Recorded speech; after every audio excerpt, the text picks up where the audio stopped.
channel. Okay, wow. Alright, let me just bring you back to my childhood before this even begins.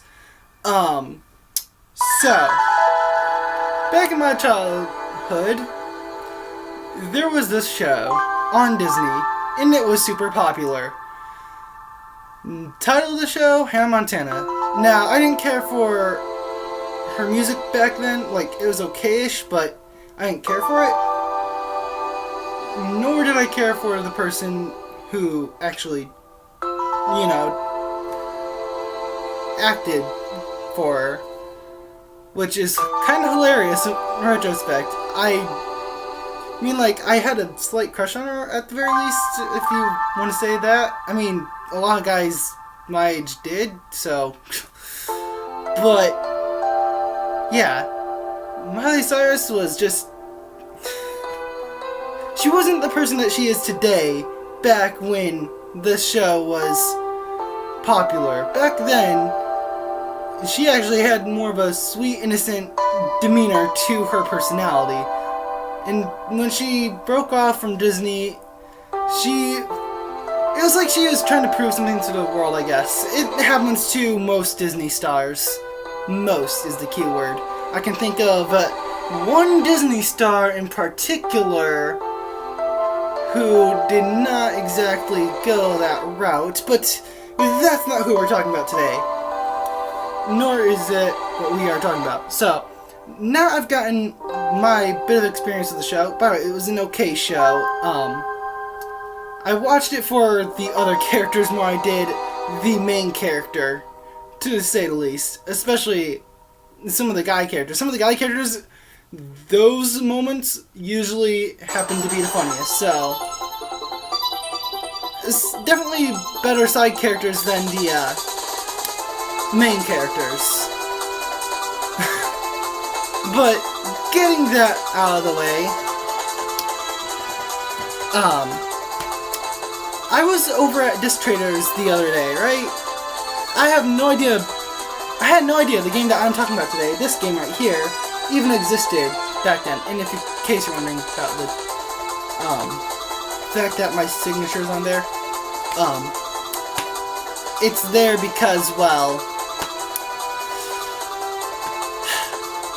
currently the ps2 we are using is borrowed, and along with that borrowing, we have games that do not belong to us. So I have signed games that do belong to us, so that way whenever we return it, we don't accidentally send back games that I paid money for, and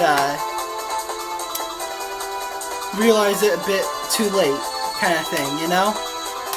But, yeah, getting that out of the way, I was at Disc Traders. They had a sale that takes place if I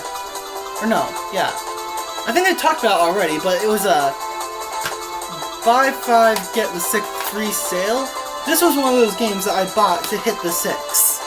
It was only $1 over at Disc Traders. I don't know how much it was sold for in store, but honestly, I don't care. I'd say 30 would be about the max that it should probably have been sold for, but if it were sold at the full 60 that games are sold for,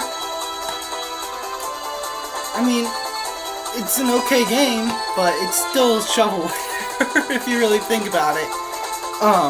So I'm gonna get into the game now. This game actually blew me away. Now, I bought this as a joke gift.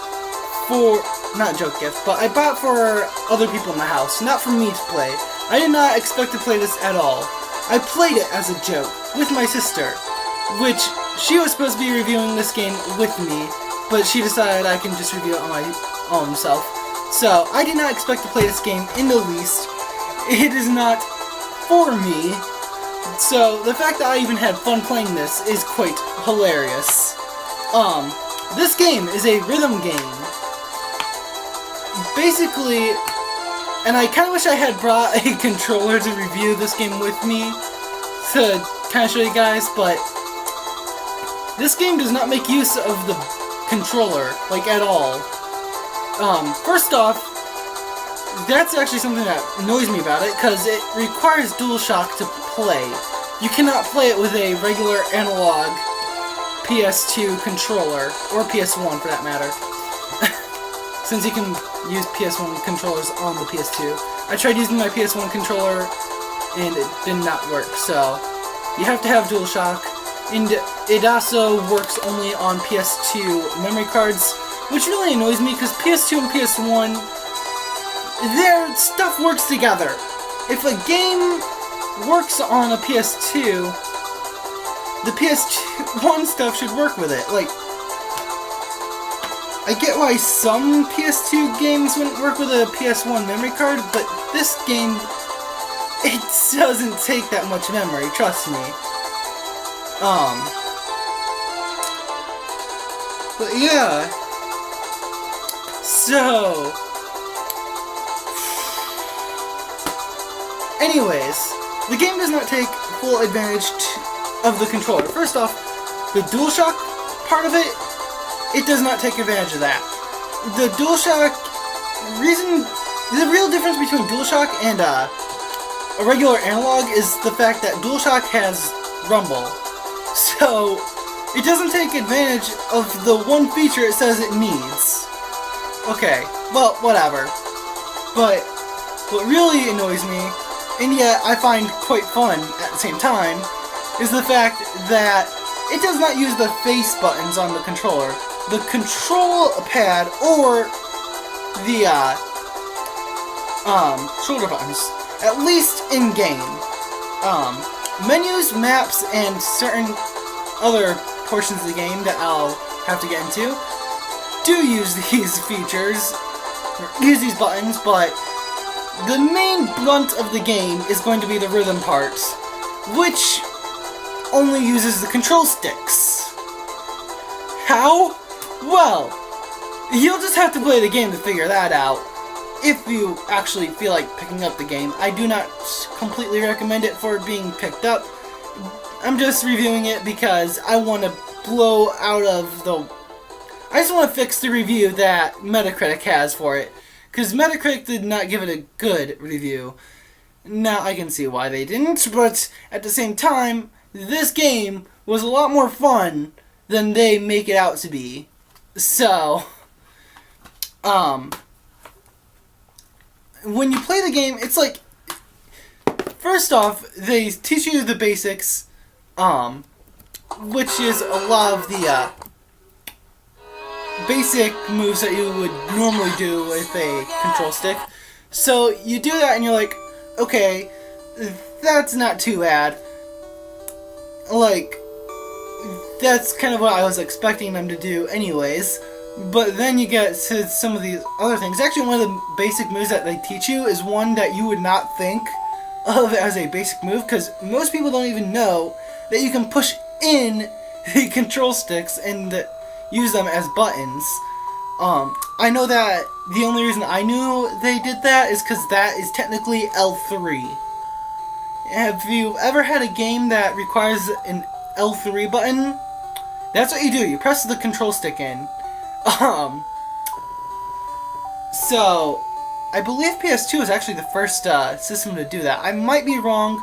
Don't quote me on that. But I'm pretty sure PS2 was the first system to do that. So most people don't know it even does it. So, anyways, that's one of the moves that you learn as a basic move.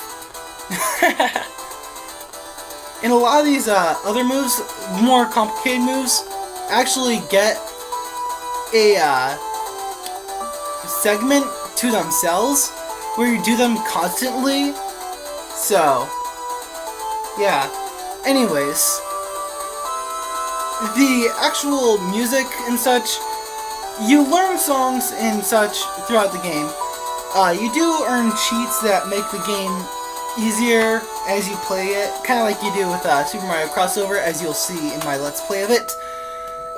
Man, that was 3 brutal days of just non-stop gameplay for me. So I hope you guys actually do enjoy that series. I know the first video didn't come out well, but I'm getting off topic here. Anyways, that is not the only thing this game offers. It also has shop segments. Now, before I even talk about shopping, I should probably talk about the fact that how you do the style stuff, which is really just dress up. So it's clearly intended for a girl to play the game, because that's not something you would normally expect a guy to be interested in. For me, I just thought of it as character customization. I gave her different aesthetics, different feels for different places, different concerts that we played, which there's only like 4 or 5 of them, I think. I might be wrong. 15. Oh, you can perform over 15 is what it says on the back. It does not say the number of places that you go to, though. This, by the way, was the back that disc traders gave this game. This is not the original label. I know that for a damn fact. But yeah, it does not say anything about that. But what I did was I dressed her up accordingly to different places that she went to, sort of. Since I was sharing between me and my sister, she got to dress up Hannah as well, so... Which, by the way, is another thing I should mention. You never really get to play as Miley, except for in segments where you are learning new segments. And if you mess up a move, which is another thing I should have mentioned, it doesn't show in the dance. It really should. But I guess they didn't have time to animate that. Which, another funny thing to mention is, in segments between standard gameplay and the crowd gameplay, which is a segment I already talked about, it's basically they take moves that you already learned and then make you do them over and over and over and over again, except for one specific move which is exclusive to the crowd segment, but that's a whole different thing. Like, that move, there was almost no way they would even put it into the standard gameplay, so I guess it's okay. But, yeah. So, the only time you ever play as Miley is during segments where you're learning new moves. Which, in case, by the way, if you're curious as to how me and my sister played this game, we passed the controller back and forth between each other. We went for completion. We completed this game in 4 hours, and that's just what the game has recorded.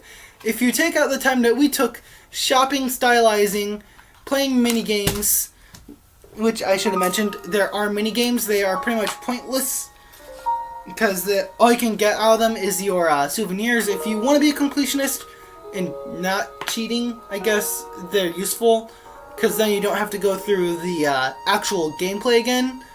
But, I mean, like, that's the main thing of the game, is the gameplay. So, the autographing minigame is really broken, but from some of the other minigames that we played, there was one where she does a photo shoot. That one was pretty good. It was basically like the main game, except for a memory game kind of thing. It was like mixing the main game and a memory game, and it only took like 3. It was like 3 different attempts, and you had to get, I think, all of them.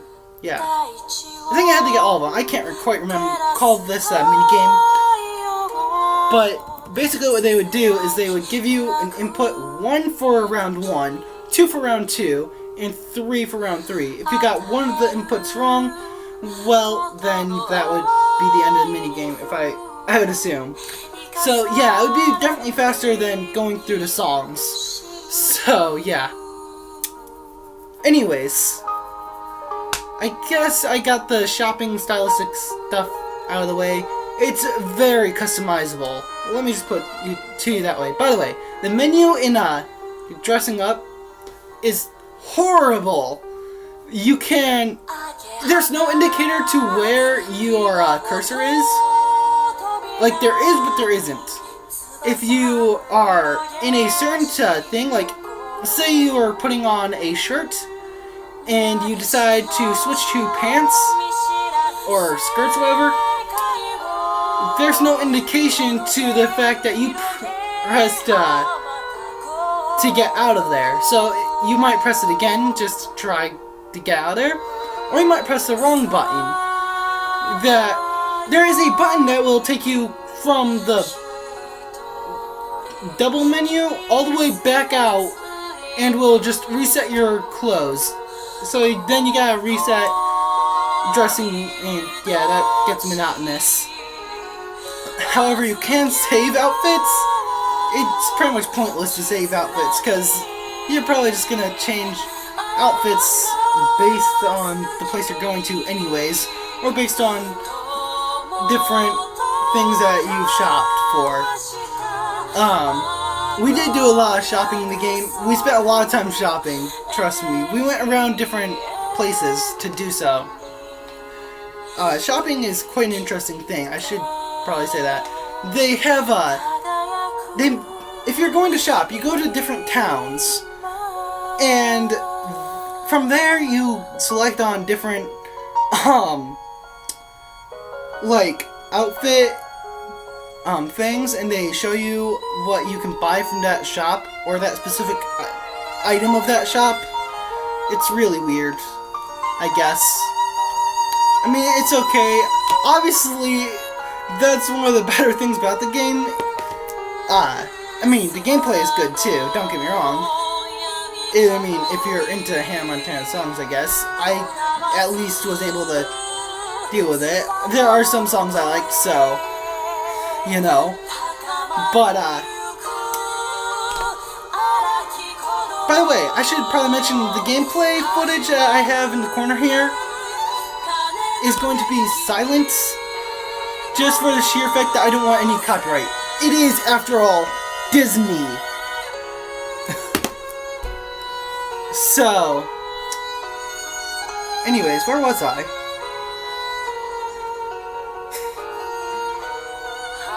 Okay, so I got through shopping gameplay. Let's move on to the cutscenes. Ooh, the cutscenes. First off, story. There is none. You're just doing a tour. As the title implies, Spotlight World Tour. And the game ends on your final tour spot. I mean, it's a very flat story. Basically, what they did for the cutscenes is recycle, what they did for the gameplay was recycle, or not gameplay, for the cutscenes was recycle different scenes from the, show that they thought were funny. And, to be quite honest, the way they put these, scenes into the, game, a lot of the jokes do fall flat. I mean, some of them are good, but it's like a mixed bag. It's like the very start of the game does not look promising at all. I mean, you get these really bad models, which I should probably mention. Hannah's model looks probably one of the worst models. Like, she is definitely one of the worst models. So, dressing her up might be the best thing you can do for her. But, some of the better models are Billy Ray and, I want to say, like, Jackson had a good model. I can't quite recall his model. He didn't appear that much. Lily's model is amazing. But not when she was at, Lola. Which is funny because, well, I don't know. I don't think I really like Lola in the, anime either. Or not anime. Why did I call it an anime? Hannah Montana, the anime, everybody. You know what? I would not be surprised if they actually made that a thing. Because they could actually get that over with. Clearly they can't bring back the actual show, but I'm sure they could easily bring back the show as an anime.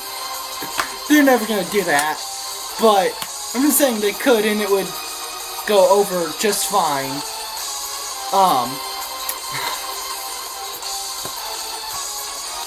Whew. I mean, I've already talked a lot here. The models, though, I mean, it's clear the era this game came out in. This game came out 2007, which actually, when I saw the models, I thought they were 2003-ish. So, I'm off there. But this game has a port on the PS2 and Wii. I'm not sure if it's on any other systems, but if it is, oh boy. I mean, the Wii's probably the definitive version, I don't know. We played it on the PS2 as a joke, and ended up having a better time than we thought we would. So, that's my final verdict. It's an okay game. I do not quite recommend it if you're serious about your gaming, or if you are, well, just in the market for a game. Like, if you're just looking for a game to play, I do not recommend it for that. However, I do recommend it if you're going to play it as a joke, because that's what it's good for. You play as a joke, and you ended off having fun. So, I mean, it's an okay game. That's all I can say about it. I've played good games, I've played bad games. This, I've played worse. I played much worse, even in the rhythm genre. So, I mean, I guess I've got the whole, I don't think I've really given the game too many negative points here. It's been mostly positive. Mostly, it's clear what the game was targeted for, and I am not its target audience. And yet, I still had fun with it. So if it can impress me, I'm sure it can impress someone who it is intended for. Though, my niece seemed to have problems playing it, and she is one of the people in this house I actually expected to play it. So yeah. Anyways, that's going to be the end of this video. If you liked it, please leave a like and subscribe. There are links in the description, and I shall see you guys in the next video. Let's think up a name that will suit you well. Dream sure seems cute, but is it alright for you? With a dream I can see you when I fall asleep, but then will you leave me when dawn breaks and night is through? Hello, we met again, not sure how. Sayonara, you, my dream fades away. Hello, how many dream of you now? How many see your shining light and say you make me so much stronger?